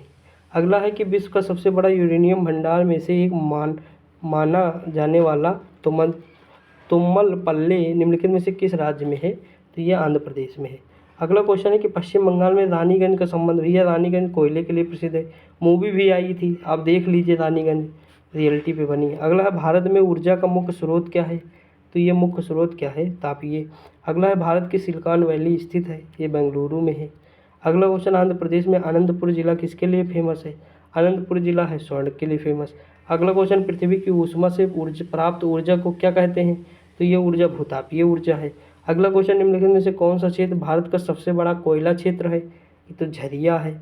अगला क्वेश्चन है कि जादूगोड़ा की खान के लिए प्रसिद्ध है, तो यूरेनियम के लिए, जादूगोड़ा की खान जो है यूरेनियम के लिए प्रसिद्ध है। अगला क्वेश्चन, भारतवर्ष का प्रथम हाइडल पावर प्रोजेक्ट कौन सा है, तो भारत का ये पहला कौन सा हो जाएगा, कर्नाटक में स्थित शिव समुद्रम। आगे बढ़ते हैं। अगला क्वेश्चन दिया है कि झारखंड के इनमें से किस जिले में बॉक्साइट पाया जाता है, तो झारखंड का जिले लोहरदगा, ऑप्शन नंबर ए हो जाएगा। अगला, भारत की पायठन जल विद्युत परियोजना, तो देखिए पायठन जल विद्युत परियोजना है ये महाराष्ट्र में है। अगला क्वेश्चन, निम्नलिखित में से कौन सा भारत का सबसे पुराना नाभिकीय अनुसंधान रिएक्टर है, तो ये अप्सरा है। अगला क्वेश्चन है कि भारत में पहला नाभिकीय विद्युत संयंत्र कहाँ स्थापित है, तो ये तारापुर महाराष्ट्र में। अगला है, भारत में प्रथम जल विद्युत संयंत्र की स्थापना कहाँ हुई, तो ये होती है दार्जिलिंग पश्चिम बंगाल। अगला, किस भारतीय राज्य के पास तापीय ऊर्जा सर्वाधिक उत्पादन है, तो ये कहाँ है, महाराष्ट्र। अगला, निम्नलिखित में से कौन कच्चे तेल में निर्मित उत्पाद नहीं है, तो एंथ्रासाइट। अगला क्वेश्चन है कि नरौरा, तो नरौरा कहाँ है, उत्तर प्रदेश, बुलंदशहर, कल ही बताया। अगला, झरिया और चंदपुरा कोयला क्षेत्र राज्य में स्थित है, ये कहाँ है, झारखंड में। अगला क्वेश्चन है कि नीचे दिए गए विकल्पों नाम मतलब मिलान करना है, तो कहेगा तो कर्नाटक का हो गया। काकरापार कहाँ का है, तो काकरापार ये गुजरात का हो जाएगा। कुडनकुलम तमिलनाडु का, और ये नरौरा उत्तर प्रदेश, तो कर लीजिएगा आप, ठीक। आगे बढ़ते हैं। अगला क्वेश्चन दिया हुआ है कि काकरापार परमाणु विद्युत केंद्र कहाँ है, तो देखिए काकरापार कहाँ है, ये तो अभी देखिए गुजरात में है, कहाँ है, गुजरात में काकरापार है। अगला, छत्तीसगढ़ के अमरकंटक पठार से निम्नलिखित में से किस खनिज प्रचुर निकलता है, तो बॉक्साइट। अगला क्वेश्चन है, बैलाडीला किसके लिए फेमस है, तो बैलाडीला जो फेमस है लौह के लिए। अगला क्वेश्चन, निम्नलिखित में से कौन भारत का एकमात्र राज्य है जो हीरे का उत्पादन करता है, मध्य प्रदेश का पन्ना। अगला, निम्नलिखित में से कौन भारत के नवीनतम परमाणु ऊर्जा संयंत्रों में से एक है, तो ये कौन सा है, कुडनकुलम। अगला क्वेश्चन है कि परमाणु ऊर्जा अधिनियम नाभिकीय ऊर्जा सहित इसके उत्पादन निजी नियंत्रण को प्रतिबंधित करता है, तो 1962। अगला क्वेश्चन है कि तिलैया बांध, तो तिलैया बांध या तिलैया अल्ट्रा मेगा पावर परियोजना निम्नलिखित में से किस राज्य में स्थित है, तो झारखंड में है। अगला क्वेश्चन है, निम्नलिखित में से शैल समूहों में भारत में अधिकतम मात्रा में कोयला समूह मतलब कोयला प्रदान करता है, तो गोंडवाना, कल ही मैंने बताया था। अगला, निम्नलिखित में से किसने भारत का 3 चरण वाला नाभिकीय शक्ति कार्यक्रम तैयार किया जाता था, तो ये कौन सा हो जाएगा, ये होमी जहांगीर भाभा। देखिए अब हमारे क्वेश्चन ज़्यादा नहीं, 70 क्वेश्चन हैं, तो हम देख लेते हैं आराम से, कोई टेंशन नहीं। अगला, जादूगोड़ा को किसके लिए जाना जाता है, तो जादूगोड़ा तो यूरेनियम के लिए फेमस है। अगला क्वेश्चन है, मुंबई हाई किसके, तो पेट्रोलियम के लिए मुंबई हाई का नाम सुने होंगे। अगला, भिलाई संयंत्र, तो भलाई हमारा कौन करेगा, तो रूस करेगा, तो रूस हो जाएगा। अगला है, अंकलेश्वर एक प्रसिद्ध पेट्रोलियम है, तो गुजरात में है, कहाँ है, गुजरात में। अगला क्वेश्चन है, बांदा सोनभद्र मिर्ज़ापुर जिलों में कौन सा खनिज पाया जाता है, तो यहाँ पे खनिज हमारा डोलोमाइट हो जाएगा। अगला, निम्नलिखित में से कौन भारत में सबसे बड़ा ब्यूटुमिनस कोयले वाला क्षेत्र है, तो ये झरिया है। अगला क्वेश्चन है, बालाघाट खानों में निम्नलिखित में से कौन सी धातु प्रचुर मात्रा में पाई जाती है, तो ये मैग्नीज है। अगला क्वेश्चन दिया है कि देखिए मैं कैसे याद किया था पता है, मैग्नीज को मैं याद किया था मैं गंजा, और बाला मूवी आप देखे होंगे तो वहाँ भी तो गंजा था वो। अगला है, निम्नलिखित में से कौन सा खनिज केरल राज्य में प्रचुर मात्रा में प्राप्त है, तो ये मोनेजाइट। अगला क्वेश्चन है कि भारत में तृतीय कोयले असम, अरुणाचल प्रदेश, नागालैंड तथा में पाया जाता है, तो ये मेघालय। अगला किशनगंगा परियोजना भारत और किनके बीच विवादित है, तो पाकिस्तान। ठीक, आगे बढ़ते हैं। अगला क्वेश्चन क्या दिया हुआ है, अगला क्वेश्चन दिया हुआ है निम्नलिखित में से कौन नाभिकीय ऊर्जा उत्पादन का प्रमुख खतरा है, तो ये कौन सा, भंडारण और प्रकीर्णन। अगला है सहाय नाभिकीय भौतिक संस्थान कहाँ स्थित है, तो ये पश्चिम बंगाल में है। अगला क्वेश्चन मोनोजाइट रेत में कौन सी खनिज मौजूद होता है, तो थोरियम होता है मोनोजाइट में, कौन सा, थोरियम। अगला क्वेश्चन भारत में स्थापित पहला परमाणु संयंत्र कौन सा है, तारापुर है महाराष्ट्र में।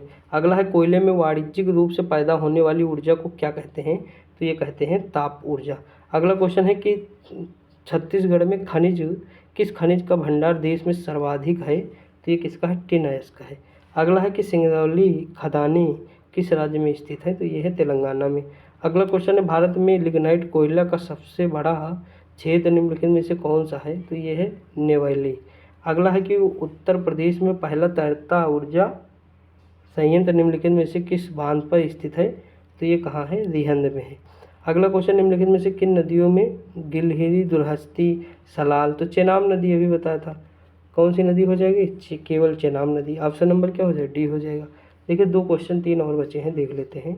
अगला है मैलाकाइट एक अयस्क है, तो मैलाकाइट अयस्क किसका है, तांबा का है। अगला क्वेश्चन है कि मयूरभंज खान निम्नलिखित में से किस धातु खनिज के लिए जानी जाती है, तो ये लौह अयस्क के लिए जानी जाती है। अगला क्वेश्चन निम्नलिखित में से कौन सा शैल समूह भारत में धात्विक, तो देखिए धात्विक खनिज, तो मैंने बताया था धड़ धड़, धात्विक यानी धड़ धड़, तो ऑप्शन नंबर डी। देखिए मतलब एक थोड़ा सा लॉजिक बताया, हमेशा याद हो जाएगा। अगला इंटरनेशनल एटॉमिक एनर्जी एजेंसी सृजन किस वर्ष हुआ, तो ये हुआ 1957। अगला क्वेश्चन है कि कर्नाटक में स्थित कहेगा किसके लिए प्रसिद्ध है, तो नाभिकीय संयंत्र है। अगला और लास्ट क्वेश्चन है कि राजस्थान परमाणु विद्युत केंद्र का निर्माण की सहायता से हुआ, तो ये कहाँ हुआ, कनाडा। दोस्तों देखिए 340 क्वेश्चन आपको मैंने करा दिए, 60 क्वेश्चन एक्स्ट्रा बताए होंगे, यानी 400 क्वेश्चन आपके हो गए होंगे। दोस्तों देखिए एक मेरे पास चैलेंज भी रहता है कि 1 घंटे लगातार क्वेश्चन मतलब प्रैक्टिस कराना है, तो कैसे मतलब कंटिन्यूटी बनी रहे, कैसे सारी चीज़ समझाना, खुद आप समझ सकते होंगे। देखिए आप भी स्टूडेंट हैं, मैं भी स्टूडेंट हूँ, आपको भी अगर पढ़ाने को दिया जाए तो बहुत सारी हिचकिचाहट, बहुत सारी चीज़ें होती रहती हैं। लेकिन आप मेरी पहली वीडियो जाके बोर्ड पे देखिए, कोई हिचकिचाहट नहीं, कोई नहीं, मतलब जो चीज़ होता है, जैसे मुझे मज़ा आता है तो मैं पढ़ाता हूँ। बस आप लोग सपोर्ट थोड़ा करते रहिए तो ज़्यादा बेटर रहेगा। ठीक, बाकी पढ़ते रहिए, मस्त रहिए, खुश रहिए। मिलते हैं अगली वीडियो में, तब तक के लिए जय हिंद।